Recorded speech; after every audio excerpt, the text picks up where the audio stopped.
Well, here we are for another chapter, another unit, Unit 9 of the East Asia, chapter 27 through 29. We'll be talking about chapter 27 today, which is the physical geography. Before we start, just a couple of things from the book that I would like you to take a look at. Page 615, down at the bottom, it shows us the population density. You can notice that most of China on the eastern side, Japan, and then the two Koreas. Japan is a country about the size of California, yet they have over 100, and I believe it's 126 million. South Korea, 50 million. Another thing over on 616 and 617 to look at is the life expectancy. Japan is 85, and you know we're here in the United States pretty good, almost 80, but they have 85 years as an average life expectancy. South Korea pretty good as well with 82.4. You can see the population pyramid for China, male and female, and how that's going to change from the year 2000, and then how it's going to look when it gets down to 2050.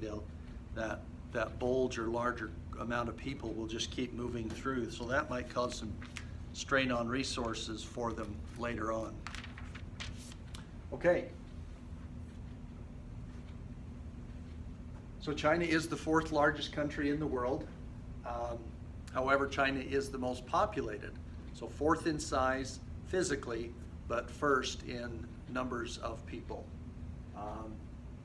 1.3 billion, probably closer to 1.4 billion people right now currently in the country of China. Okay, the word less. This is a fine-grained soil that's carried by strong winds. Anciently, and probably to some extent still, they used to depend on this to fertilize the farm ground. The wind would bring this fine dirt in. Also, they can count on it by flooding. It can bring in some material to help with farming and agriculture. Arable land is basically just land that can be farmed or cultivated, land that is suitable to be raising of crops. Beijing is China's capital.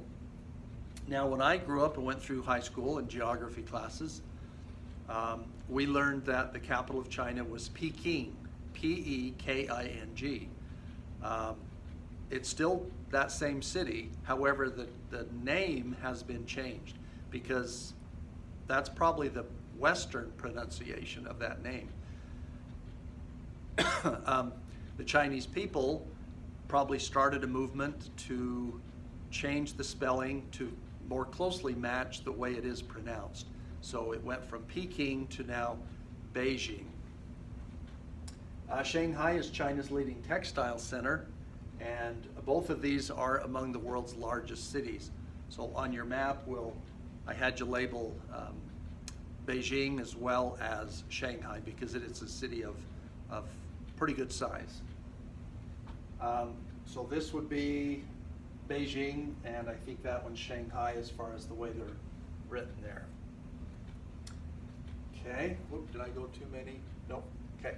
So Hong Kong was a British colony. Hong Kong is found on the southern border, kind of the southeast border of the country.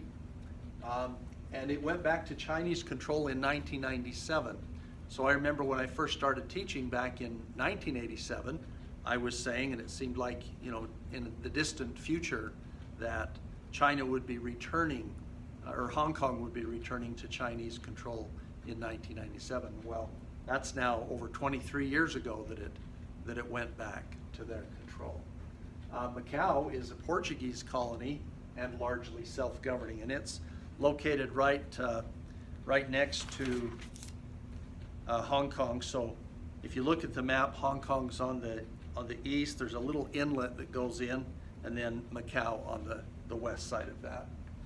So Hong Kong here, and a picture from Macau. Of course, China, you can't really, you know, say the word China, you might obviously think about the Great Wall. It was So the Great Wall of China was built around 200 BC to keep Mongolian herders out of China proper. There was an emperor back in 200 BC that decided all these little sections of wall needed to be united together into one Great Wall. And so that's where the name Great Wall comes from. A lot of things in China are named after Great Wall. You know, like the Great Wall Bicycle Company, or the Great Wall Pudding, or the Great Wall Rice, or whatever it is. So now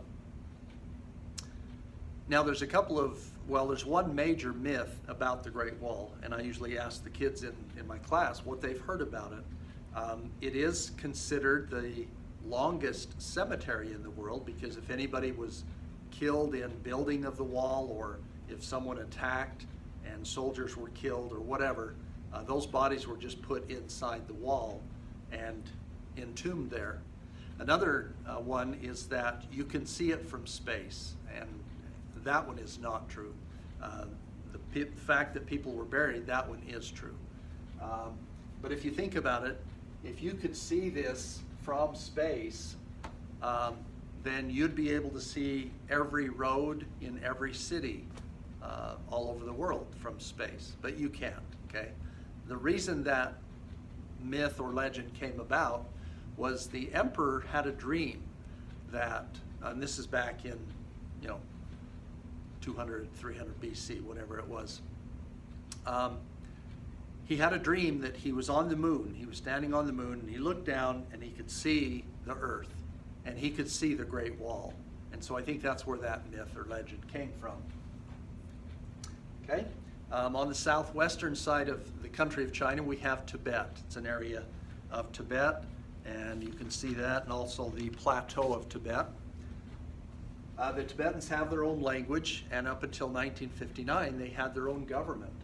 And that was headed by a Buddhist leader known as the Dalai Lama. This is probably a younger picture of him. And there's this great palace, very large structure, so an iconic building for the Tibetans. So this is, I think I mentioned this maybe earlier in the year. The Three Gorges Dam is built on the Yangtze River to control flooding and generate power. And now it is currently the world's largest dam. I believe it was completed within the last few years. But yeah, you can see how big, the great size. There's three major rivers that come together, and that's why they call it the Three Gorges Dam. Pretty impressive. These are some pictures from it. So the opposite side here, you can see where the water's backing up here, where it continues on down. This is a series of locks. So they had originally thought about just basically having like an elevator. So the ship would come in, be raised up 600 feet and go on. And then they realized that just wasn't going to be feasible or possible. And so there's 1, 2, 3, 4, it looks like 5 major locks. And these are pretty large to get a lot of these ships through. You can see they have 4 ships. There are probably more in that picture, but 4 different ships there in that lock. And then here's some water coming out. So hydroelectric power is produced, prevents flooding. Okay, the term dynasty, this is successions of rulers from the same family. And China has significant natural resources along with Mongolia and North Korea, coal being one of those. Okay, so that's the end of page 1 with our review notes, and these are the 6 flags of the countries that we're currently going to be studying. So this is South Korea. I served a mission in South Korea. I was there from 1980 to 82. It's been a long time since I've been there. It was a difficult language, and I can't just walk up to a Korean person and just start talking to them. It was very difficult. I know the alphabet. I can still read it. It's very easy to read. In fact, the very first day that we were in the MTC, we were reading anything, but we just didn't understand it. Kids will ask me to say something, and what I usually will say is Hanguk model malhamyanen ie halsuiseo, which means, if I speak Korean, will you understand?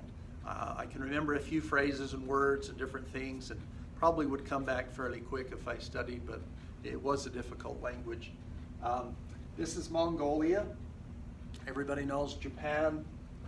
This is Taiwan, North Korea, and then, of course, China. So, okay, thank you.